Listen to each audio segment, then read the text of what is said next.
మీరు ఎంతమంది అన్నలో ఒకసారి చేయి చూపిస్తారా? అన్నలు ఎంతమంది ఉన్నారో? మీ తమ్ముడు పట్ల మీకు బాధ్యత ఉంది, మీ చెల్లి పట్ల మీకు బాధ్యత ఉంది. నాకెందుకు మా తమ్ముడు సంగతి అనడానికి వీలు లేదు.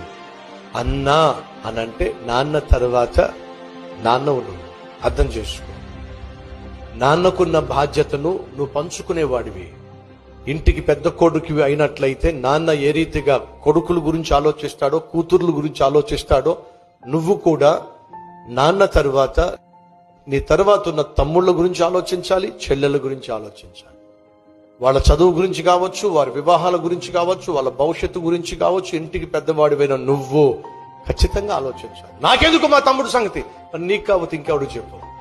నాకెందుకు మా చెల్లి సంగతి? దాని చావుతో చస్తుంది నో అని చెప్పేసి చేతులు కడుక్కోవడానికి వీలు లేదు. అన్నగా నాన్న తర్వాత